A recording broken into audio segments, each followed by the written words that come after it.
mejor antídoto al sufrimiento es el amor. Como bien decía Platón, no hay hombre tan cobarde a quien el amor no haga valiente y transforme en un héroe. Todo cambia cuando un corazón se siente prendado por otra persona. En el fondo de nosotros existen maravillas y tesoros que se revelan cuando uno quiere de verdad. No hay ser humano que el amor no haya convertido en alguien más apasionado y lleno de vida. Y los sentimientos más intensos de la vida se sienten por amor. La solidaridad, el voluntariado y el darse a los demás son factores protectores para la mente y para el cuerpo. La oxitocina es esa hormona que se desprende cuando quieres de verdad, cuando cuidas a los demás. Y la oxitocina potencia el sistema inmune.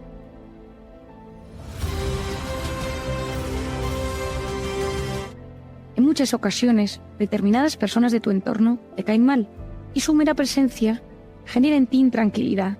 De no cambiar corres el riesgo de que se conviertan en seres tóxicos. Nadie es tóxico per se, pero es tóxico el efecto que produce en ti.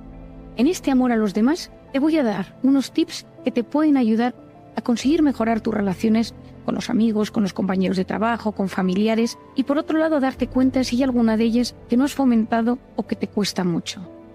La primera es que tienes que mostrar interés por las personas. Conozco mucha gente que me dice, es que a mí no me caen bien las personas, es que a mí me aburren, es que a mí no me aportan. Eso no ayuda. Cuando tú transmites a los demás que no te importa, que te aburre, tú te conviertes en un ser más solitario, te intoxicas de cortisol y eso te aleja de esa solidaridad y ese amor sano hacia los demás del que tanto hablamos. El segundo consejo que te voy a dar es algo que aprendí de mi padre y que me ha ayudado mucho a lo largo de la vida. Haz un esfuerzo por recordar datos importantes. No todo el mundo tiene la suerte de gozar de una gran memoria para los nombres y para los datos. La mayoría de las personas no logran recordar mucha información, los nombres de los hijos, de sus amigos, dónde trabajan, y algunas características importantes de la vida de los demás. Ya de tiempo que no ves a alguien y te lo encuentras por la calle y de repente recuerdas el nombre de su mujer, o le preguntas por su hijo o por su madre, o te acuerdas de que había un familiar que estaba enfermo, esa persona se siente importante. Hay un chute de oxitocina, pero hay un clic, hay una conexión maravillosa que surge entre los dos. David Rockefeller, famoso David Rockefeller, tenía un fichero privado de tarjetas con más de 100.000 nombres en el que guardaba información sobre los encuentros que había mantenido con las personas. Esa información le ayudaba a generar familiaridad, haciendo sentir importantes y especiales a todos con los que se topaba. Esto también lo aprendí de mi padre, que tiene la costumbre de apuntar todo sobre las personas que conoce. Hace poco, buscando un número en un restaurante de su teléfono, me topé con esta información. Pepe, el dueño, casado con Ana, tienen 3 hijos. Les preocupa el pequeño porque no ha terminado los estudios. Su padre falleció hace unos meses de cáncer de pulmón. Paco, el camarero mayor, lleva toda la vida y tiene lupus. Cada vez que mi padre acude a ese restaurante, le pregunta por esos familiares, por cómo se encuentra, por cómo va el tratamiento, y uno se siente mucho mejor. Te recomiendo que hagas un esfuerzo. En una sociedad donde el hipocampo, que es donde guardamos nuestros recuerdos, está muy deteriorado por culpa de las pantallas y por culpa del estrés, te animo a que recuerdes, a que hagas un esfuerzo por tener a las personas y los datos en tu mente. Tercero, profundiza en ellos, en sus vidas, en sus aficiones y en sus profesiones. Y esto también te lo recomiendo especialmente si estás en el mundo laboral. Yo sé que existe LinkedIn y que existen muchas aplicaciones tecnológicas para ayudarte a recordar datos profesionales sobre los demás.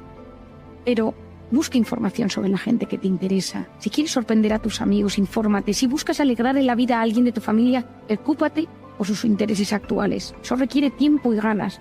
Llamar a otros para evitar perder el contacto. Con muy poco, la gratificación es enorme. No tengas miedo a personalizar los detalles que tienes con las personas. 4. Evita juzgar. Cada persona es diferente. El ser humano tiende a juzgar, a analizar, a encasillar a las personas en cuanto las conocemos. Nos gusta etiquetar. Todo esto proviene de nuestro sistema de creencias, donde ciertos rasgos de la personalidad, de la forma de ser o de vestir del que tenemos delante, directamente activa zonas de nuestros pensamientos y lo etiquetamos de una manera u de otra. Puede ser un mecanismo de defensa, o simplemente un automatismo de la mente para no alterar nuestro interior. En gente muy crítica puede haber una necesidad constante de sentirse superiores, o todo lo contrario, un problema de inseguridad o de falta de autoestima. Hace unos meses, hablando con un paciente, le puse como pauta no criticar con sus amigos al resto de sus amigos. Su respuesta fue: ¿y entonces? ¿De qué vamos a hablar? Le dije en ese momento: vas a tener que empezar a hablar desde lo positivo de la gente. Y con una cara atónita me dijo: eso no sé hacerlo. Si te interesa en especial este tip, te voy a dar un truco. Hay que aceptar a los demás como son, aunque sean distintos a nosotros, o lo que veamos no nos encaje. Ello no significa que ignoremos la realidad.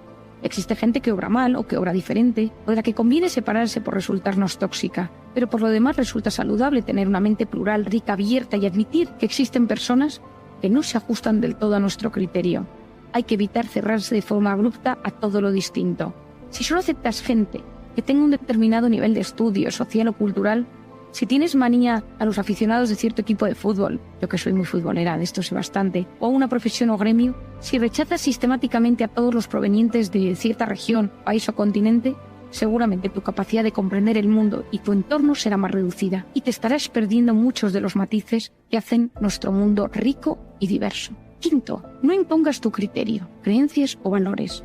Esto es importante, sobre todo si eres padre, por ejemplo. Trabaja en ser modelo para tus hijos, empleados o amigos, pero si buscas imponer, encontrarás rechazo. Hoy en día sabemos que de padres exigentes que imponen sin medida, hijos rebotados, rebeldes y que buscan lo contrario.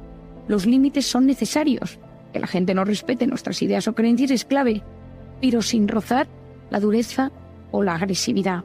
La sociedad no necesita únicamente de maestros, sino de líderes. El líder es un ejemplo de vida donde se mezclan la coherencia, los valores sólidos, la modernidad, el saber que esa persona es auténtica y coherente. Por lo tanto, si quieres influir en alguien, si quieres transmitir tus ideales, aprende a ser un buen ejemplo. 6. Asómbrate y aprovecha los intereses comunes. La amistad y las relaciones buenas surgen cuando hay intereses, valores y aficiones en común. Búscalas. Es raro que no exista algo que te ate con la persona más recóndita. Desde el pediatra de tu hijo hasta tu gestor de seguros o el carpintero que te ayuda cuando algo se estropea. Te sorprenderá darte cuenta que cuando dedicas tiempo a lo que no es únicamente la parte racional, estás dando un paso impresionante en tu vida. Yo trabajo mucho en el ámbito empresarial y muchas veces a los jefes de departamento les digo que busque puntos en común con gente de su equipo. Me dicen muchas veces, es que no tenemos nada en común. Es imposible. Aunque sea la educación de los hijos, aunque sea el viajar, aunque sean los deportes, el ciclismo, los cuadros, la cultura, las series, busca un tema de conversación. Que las relaciones humanas se trabajen y se cuiden te convierte en un ser superior. 7. La sonrisa. Existe una manera fácil para conectar. Emplea un toque de humor. A veces no es fácil, a veces ese toque de humor puede ser hiriente para otros, pero intenta sonreír, intenta reírte. Sabemos hoy en día, hay estudios maravillosos, que la gente alegre y feliz, la gente que sonríe, que hace el esfuerzo por sonreír, mejora su rendimiento en el trabajo. Sabemos que cuando sonreímos activamos el músculo orbicular del párpado, la sonrisa de Duchenne, que fue quien lo descubrió, y el sistema límbico se activa. Es decir, aunque esa sonrisa sea forzada, hay algo que ya se produce en el cerebro. Y ya si es genuina, los cambios son espectaculares. La risa y la sonrisa tienen la capacidad de alterar la química del torrente sanguíneo, protegiendo de algunas enfermedades e infecciones. 8. Ayuda. Yo muchas veces pongo como pauta en mi consulta la solidaridad. Si tienes la posibilidad, no pierdas la oportunidad de hacer algo por los demás. No se trata de ver favores y llevar un cómputo de lo que te han dado o de cómo has favorecido a otros. Pocas cosas generan mayor gratificación que la de poder ayudar a otros en algo que está a nuestro alcance. Tengo la suerte de que en consulta escucho tantas vidas que muchas veces alguien me comenta que está buscando trabajo y me guardo su currículum. Y a los pocos días, en una cena, alguien me dice que está buscando a alguien con un cierto perfil y me acuerdo de este paciente y le paso el currículum. Esas cosas generan una satisfacción maravillosa. Muchas veces nos cuesta porque nos hace sentirnos vulnerables cuando nos metemos en la vida de los demás. Da sin pedir nada a cambio. Lógicamente sin caer en el buenismo. Adicionalmente puede significar un puente con otras personas. La vida da muchas vueltas y quizá llegue a sorprenderte. 9. Habla bien de los demás, no critiques. Insisto mucho en este tema. Hablar bien de las cosas buenas. Con las malas, mantener una posición neutra.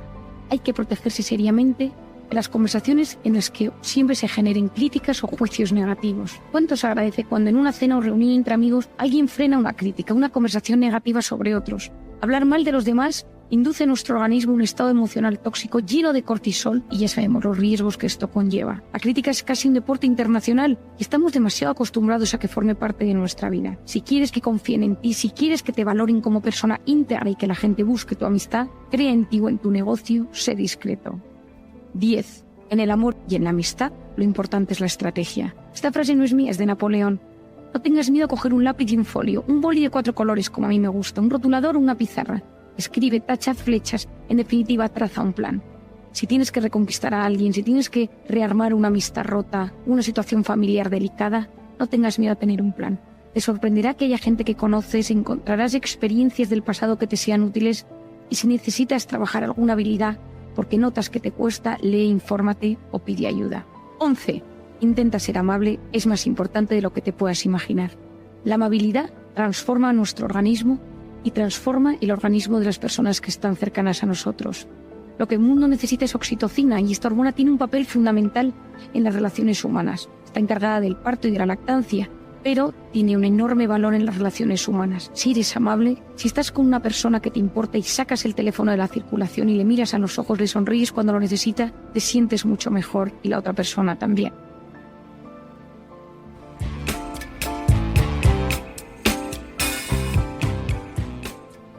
Y nosotros nos preguntamos aquí, en Marían en el diván, si es eficaz una terapia de pareja y cuándo hay que plantearla.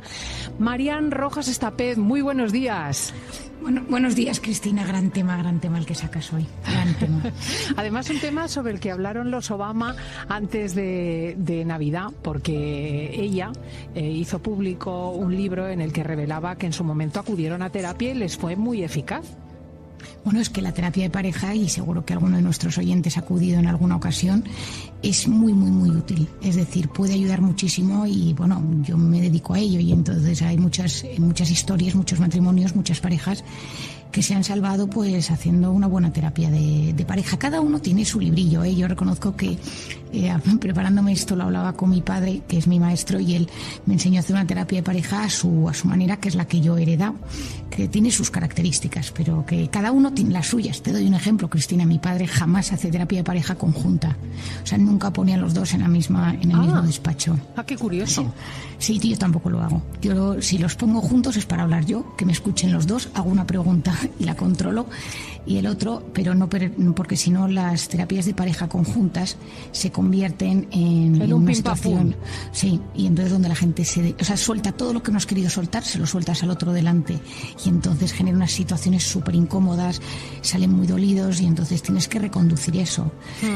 Y para mí la terapia de pareja consiste siempre en hacer un diagnóstico de lo que está sucediendo. Es decir, la terapia de pareja puede ser por un factor externo, es decir, la familia política, otra persona que se mete en la relación, hay una situación externa que está afectando mucho a la pareja, y a veces puede ser por algo que le está pasando a uno de los dos, y a veces puede ser porque un componente que los dos necesitan para que la relación funcione no sale. Familia política, bueno, pues esto es un pan nuestro de cada día, es decir, que la suegra, que el cuñado, bueno, pues lo sabemos que la nuera, estas navidades, todavía estoy escuchando las historias de Navidad y pues hay todas, ¿no? Pero claro, al final todos se debaten, todos nos debatimos siempre pues entre nuestra familia de pertenencia y en la familia que hemos creado, ¿no? Y entonces hay momentos, y a veces según cómo estés de ánimo y cómo esté la relación, pues eso puede ser de un conflicto y de un desgaste espeluznante. Yo he conocido parejas que han tenido crisis terribles por las familias políticas. Luego hay una cosa que yo digo mucho, y seguro que alguno de los oyentes me ha escuchado en alguna ocasión, y es que muchas crisis de pareja son intoxicaciones de cortisol de uno de los dos. Es decir, uno de los dos está en alerta por algo, porque el trabajo le va mal, porque tiene un problema, porque está lo que sea. Y ese estado de irritabilidad hace que la relación se esté deteriorando. Pues uno está agobiado por algo del trabajo, tiene un tema de salud, o sea, algo que le está preocupando. Y ese estado de irritabilidad hace que todo lo que te rodea lo veas de forma mucho más llamativa, mucho más luminosa, y te afecta el triple. Entonces, pues, yo a veces en terapia les pregunto, ¿no?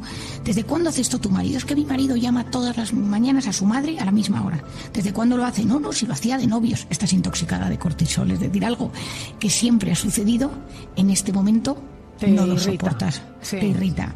Luego hay otro tema que para mí es súper importante, ¿no? Y está, quizás que para mí mi padre es un experto en estos temas, y tiene una frase que él siempre dice, que es: para estar bien con alguien, lo más importante es estar bien con uno mismo. Es decir, si tú traes heridas, si tú traes inseguridades, si tú traes algo que arrastras de tu personalidad que te atormenta, esto va a salir sí o sí en la pareja y al final va a acabar siendo un motivo de preocupación, de disgusto, de pelea durante la relación. Yo hablo a veces de esas heridas pues en grandes heridas, o sea, yo, sabes, Cristina, que llevo mucho tema de abusos y de traumas infantiles, pero claro, o de abandono de un padre, y entonces cómo eso luego tiene repercusión en la pareja, o un exnovio que te maltrató, pues es que hay muchas historias.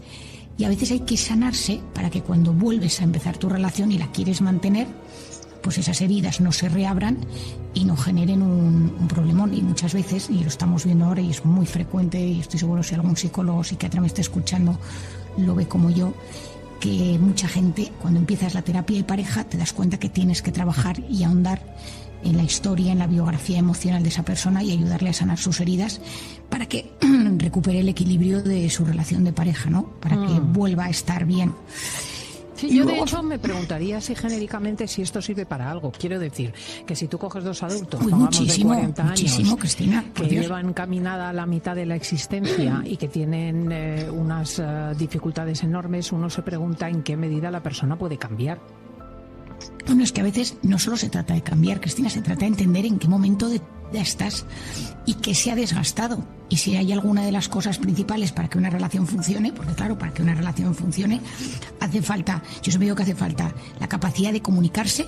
Es decir, es que hay gente que no tiene habilidades de comunicación o le cuesta mucho, o habla desde el silencio, o desde el rencor, o desde la rabia, o desde la agresividad, o no sabe expresar lo que siente, o siempre se expresa hiriendo al de delante. Es que yo trabajo muchísimo en terapia de pareja, cómo me comunico. Lo segundo, cómo me siento. Hay gente hipersensible a una mirada, ha llegado tarde, delante de los amigos no ha tenido un gesto de afecto o me ha puesto mal delante de sus amigos. Doy ejemplos, ¿eh? Y a veces hay que trabajar la sensibilidad. Otro tema súper importante es que no hay una relación que funcione sin 3 ingredientes. 1, la amabilidad, ser amable. Intentar ser amable, porque es que a veces nos acostumbramos a descargar todo con la persona que tenemos al lado y somos amables con el del trabajo, con el frutero, pero nos cuesta muchísimo ser amables con la persona que tenemos en casa esperando. Lo segundo es la paciencia. Nuestros tiempos no son sus tiempos no son nuestros tiempos. Pretendemos que entienda, que capte, que intente ponerse en nuestro lugar de la manera que queremos, y hay que tener paciencia. Y lo tercero es el perdón. No conozco a nadie que no haya metido la pata de alguna manera en su relación en algún momento, que haya dicho algo que no hay que decir, que se haya comportado mal, que haya tenido un descuido, o cosas mucho más gordas, ¿eh? Yo he visto terapias de pareja en historias terribles que objetivamente no le darías ni una oportunidad racionalmente.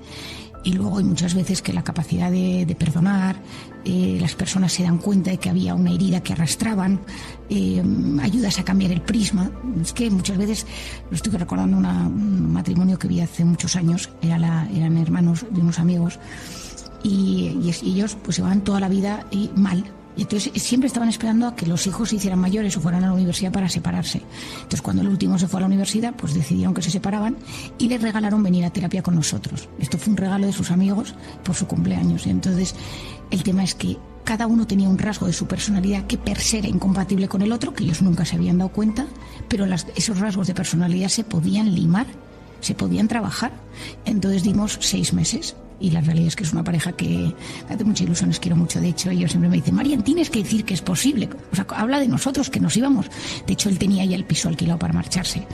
Bueno, entonces, pues esto me encanta, porque es una forma estupenda de cerrar esto. O sea, el constatar que tú tienes constancia de que personas que habían tirado la toalla se pueden reencontrar. Totalmente. Y luego hay otras historias pues que a veces no funcionan, Cristina, pero si alguien está pasando una mala situación de pareja, que no dude de dejarse ayudar, y sobre todo porque te ayuda a comprenderte y a entenderte, y algo de crecimiento personal seguro que te hace, y eso siempre es bueno. Interesantísimo. Y es que nosotros esculpimos nuestro cerebro en tiempo real según a qué prestamos atención.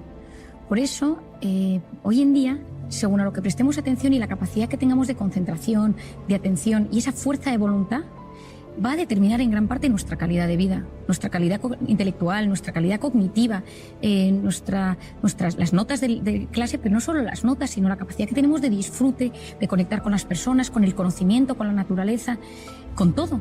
Por lo tanto, fomentar esto es muy importante. Yo creo que una de las cosas que nos puede ayudar para fortalecer esta concentración, esta capacidad de prestar atención, esta fuerza de voluntad, la primera es aprender a enfocarnos en cosas positivas. Es decir, tomar la decisión, y esto puede ser un ejercicio de clase, un ejercicio personal, decir hoy me voy a fijar en 3 cosas buenas que me sucedan y hablar de esas 3 cosas. Basta mirar algo con mucho interés para que se vuelva interesante. Y una cosa que puede ser una cosa muy pequeña, que estás en la calle, te sientas en un banco, ves a alguien pasar, estás en clase, te fijas en un compañero, en la profesora o en el profesor, en algo que te están comentando, y eso lo trabajas y lo hablas y lo piensas y lo meditas e incluso lo escribes, eso te puede ayudar a fortalecer tu atención. Otra cosa es saborear.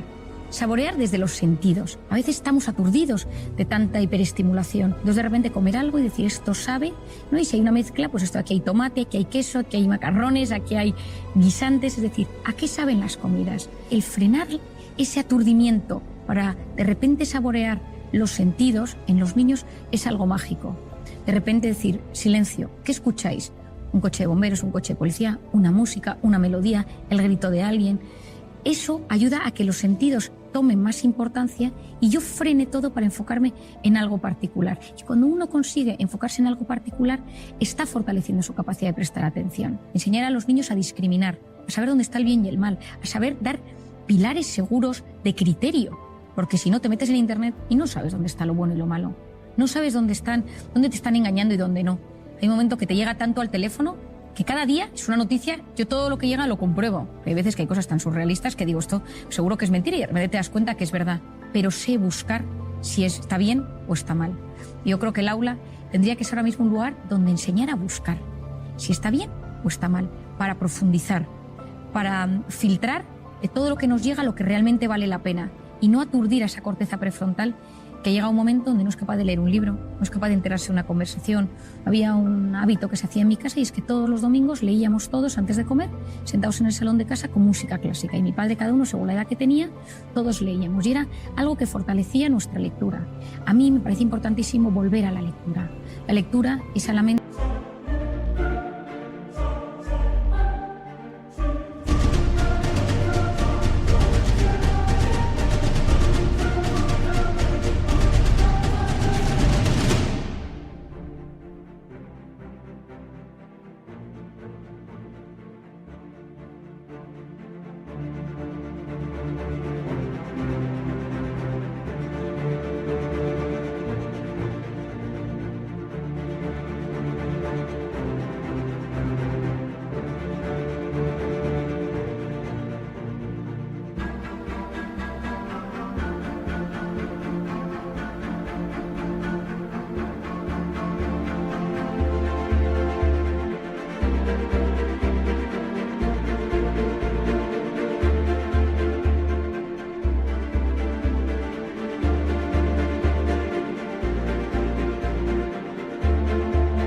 Lo que el ejercicio físico es al cuerpo. Hay que leer y yo recomiendo leer en papel, porque no leemos igual en papel que leemos en pantalla.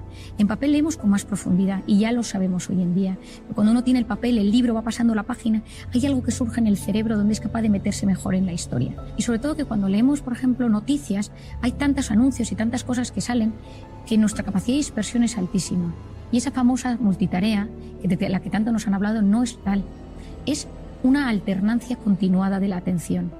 Es como una atención completamente distorsionada. Te presta atención a esto y a esto, a esto y a esto. Y cambio el foco de atención rapidísimo. Entonces, hacer muchas cosas a la vez baja eficiencia, aunque pensemos lo contrario. Es verdad que tenemos sensación de hacer mucho y nos sentimos de repente muy realizados, pero la realidad es que lo hemos hecho todo mucho más superficialmente. Entonces, lo que hagas, hazlo prestando toda la atención posible. Y si ya le metes corazón al asunto, ya ni te cuento, ¿no? Es decir, estoy escuchándote y te escucho no solo desde los sentidos, sino también desde el corazón. Es decir, utilizo ese sentimiento, utilizo la compasión, utilizo el alma, utilizo lo bueno, la generosidad para conectar contigo de la mejor manera posible. Yo creo que pocas cosas en esta vida, pocos piropos nos gustan tanto que decir, cuando estás con alguien, esa persona tiene todos sus sentidos puestos en mí. Es decir, hay algo especial que surge, que se transforma, que aparece cuando estás con alguien y que notas que el mundo se para y solo le importa lo tuyo. Yo en mi consulta, por ejemplo, no tengo puesto un ordenador, yo escribo en papel, porque necesito que la persona que tengo delante no note que haya ningún disruptor, que no haya absolutamente nada que nos rompa. Yo lo escribo todo en las hojas y lo guardo en hojas, porque cuando estoy con esa persona necesito que sepa, que se dé cuenta que solo la escucho a ella. Por eso muchas veces tengamos cuidado. Cuando estemos con nuestros hijos, dejemos el teléfono, miremosles a los ojos, incluso agáchate y ponte a su tamaño. ¿Cuántas veces oigo, y mis propios hijos te lo dicen, que es más importante el teléfono que yo? Por eso, cuando llegues a casa, quita el teléfono, mételo en el bolsillo, en la mochila, en el bolso, donde sea. Las dos manos abiertas para abrazar, para conectar. Y presta atención a quien tengas delante, sea tu marido, sea tu padre, sea quien sea. Pero si entras con el teléfono en la mano, ya has generado un disruptor. Y ya has generado que esa conexión, esa capacidad de prestarle atención al de enfrente, donde surge la empatía, donde surgen esas neuronas espejos que se activan. Tú sonríes, yo sonrío, te abrazo. Y todo eso maravilloso, ese momento tan especial, todo se ha distorsionado porque una mano está ocupada o porque estoy terminando de mandar algo que probablemente es terciario. Y si es algo tan importante, termínalo en el rellano. Y cuando lo hayas terminado y tengas tu atención puesta en las personas que tienes dentro de casa, abre la puerta. Pero si no, espera. Es lo que buscamos, tener una sociedad que le importe en los demás, que no vaya solo enfocado en ese dispositivo, que te metes dentro y te olvidas de los demás, sino que seamos capaces de levantar la mirada, conectar con los ojos del que tienes delante y dar importancia a lo que realmente la tiene. Muchísimas gracias, Cristina, y un gran abrazo a nuestros oyentes. Adiós.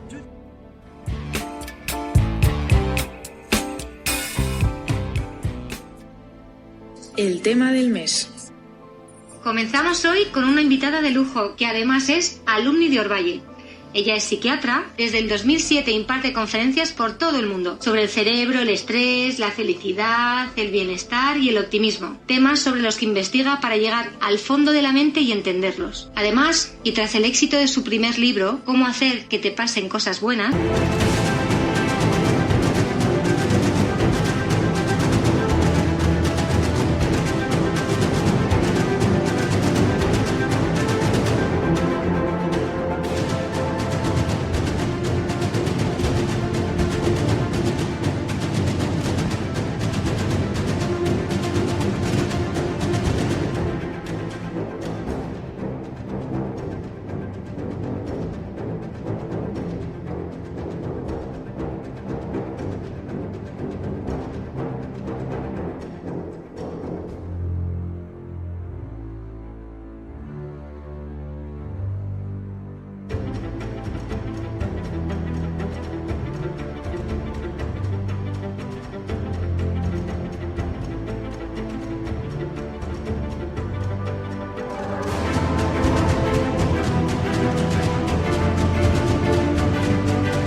acaba de lanzar su segundo libro, en el que nos ayuda a encontrar nuestra persona vitamina. Seguro que ya sabéis con quién estamos hoy.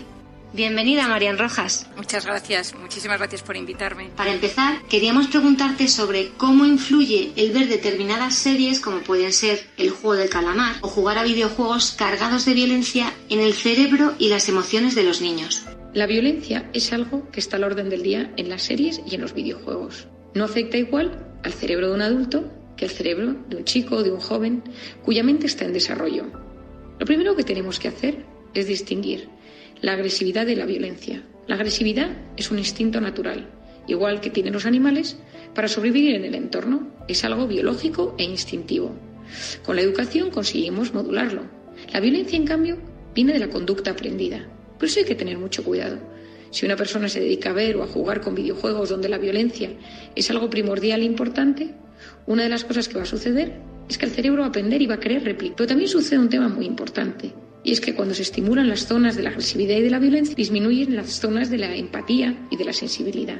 Es decir, una persona acostumbrada a estar todo el día relacionada con agresividad y violencia será una persona menos empática.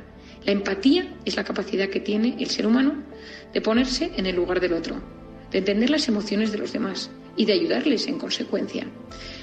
Cuando uno ve series, por ejemplo, la serie del calamar, que me parece que es un caso muy importante, el adulto puede verlo y puede hacer un juicio crítico al respecto.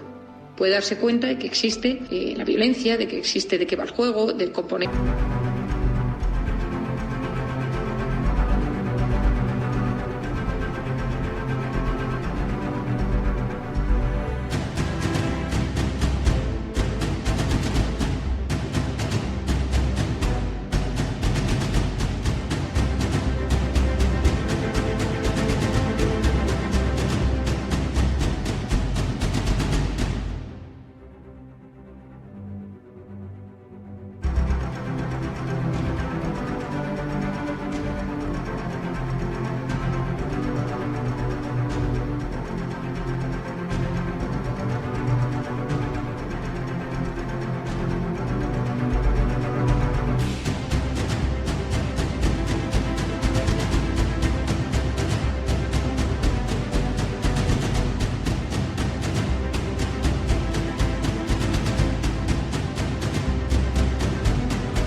intelectual o tan interesante que existe sobre la crítica a la sociedad y hacer un discernimiento al respecto. En cambio, el niño se queda con esa parte violenta y quiere replicarlo. Y muchas veces ese estímulo tan fuerte que recibe al observar la agresividad lo replica con sus amigos o en las reacciones que tiene ante la frustración. Hoy en día se ha visto las consecuencias que está teniendo en los jóvenes el ver series como la de Escalamar, aunque siempre ha existido la violencia y la agresividad en la televisión o en el entorno, pero sabemos que el cerebro del niño no se desarrollará igual si existe agresividad en su entorno. Por ejemplo, en una familia donde los padres se gritan y se pegan, en una familia donde las personas se tratan con cariño y con cordialidad. ¿Y qué ocurre cuando los niños o adolescentes pasan tantas horas jugando o viendo tanta violencia? La exposición continuada a la violencia genera una respuesta neutra, es decir, el cerebro es como que se insensibiliza y le cuesta sentir, le cuesta emocionarse y se convierte en un ser cada vez más frío. La verdad es que es impresionante cómo la visualización de violencia puede afectar tanto a los jóvenes. Otro tema del que queríamos hablarte es de la pandemia silenciosa de la salud mental que hemos sufrido durante el confinamiento. Hace poco la revista científica The Lancet publicó un primer estudio que cuantificaba el impacto del COVID en la prevalencia de la depresión y de la ansiedad en la población mundial. Se calcula que en contextos pandémicos los trastornos relacionados con estas enfermedades aumentaron hasta un 25%. Esto es una barbaridad. Aquí queríamos preguntarte qué recomendaciones nos haces como padres para prevenir y detectar estos trastornos en nuestros hijos y también en nosotros mismos. Durante la pandemia hemos visto un gran aumento de trastornos mentales. La persona que era un poco obsesiva tiene un trastorno obsesivo más grave. La persona hipocondríaca tiene síntomas más severos de hipocondría. La persona ansiosa sufre de ataques de ansiedad. Es decir, el hecho de haber vivido en incertidumbre y aislados y sin capacidad de relacionarnos de forma sana con el entorno ha hecho que muchas personas estén solicitando ayuda. Los jóvenes también han sufrido mucho, porque los jóvenes necesitan naturaleza, necesitan el trato con iguales y necesitan tener una buena gestión de la pantalla. Y durante muchos meses los jóvenes se han visto envueltos del mundo digital las 24 horas del día. ¿Qué ha sucedido? Trastornos depresivos, bajado de autoestima, voz interior que les machaca, problemas de alimentación, problemas de ansiedad y una adicción muy severa a los videojuegos, a las pantallas, al WhatsApp, una incapacidad para soltarlo hoy en día. ¿Qué recomiendo? Lo primero de todo es que si tienes un hijo en esas edades es que observes cómo se encuentra. A muchos de ellos les cuesta expresar sus emociones, pero ayuda a poder tener un padre o una madre que se acerca y que le pregunta, les ayuda, que de repente su padre o su madre pues se acerquen y sean un lugar seguro para poder expresar sus emociones. Por otro lado, los hijos no van a hacer cosas que nosotros no hagamos como padres. Es decir, si nuestros hijos nos observan enganchados al teléfono, si nos observan irritables, tristes, sin ilusión, probablemente ellos también se contagien de ese estado anímico. Hay que intentar modificar un poco también el estado anímico familiar, porque muchas familias, muchos hogares lo han pasado muy mal. De ahí la importancia, como mencionabas antes, de dar ejemplo a nuestros hijos en todo momento. Como padre, te recomiendo que observes a tu hijo, que le preguntes cómo se encuentra, que le preguntes cómo están los amigos de su clase, cómo siente la concentración, si le cuesta más retener información, si nota que tiene menos memoria, si tiene ansiedad. Explicarle que quizá tú en algún momento también has sentido angustia, que te ha costado dormir por las noches y que intentes analizar y observar cómo se encuentra su mundo interior. Por otro lado, como padre siempre viene bien educar a los hijos en inteligencia emocional. Esto significa que escuchen, que presten atención, que cuando estén hablando contigo no tengan el teléfono delante, que se preocupen por los problemas de los demás. Y si realmente notas que están muy insensibilizados, intentar trabajar en ellos. Muchos de los padres o educadores que nos escuchan tratan a diario con adolescentes. ¿Qué consejo les darías, además de la paciencia y comprensión, para acompañarlos en esta etapa de cambio constante tan difícil? Como educador, como padre, también recomiendo que entiendas que el cerebro de tu hijo está en pleno desarrollo. Es un cerebro que necesita vivir emociones intensas, que de repente tiene dudas de su identidad, de su forma de ser, que de repente se rebela contra la autoridad, que las normas de casa le parecen todas demasiado estrictas. Es decir, es una evolución lógica.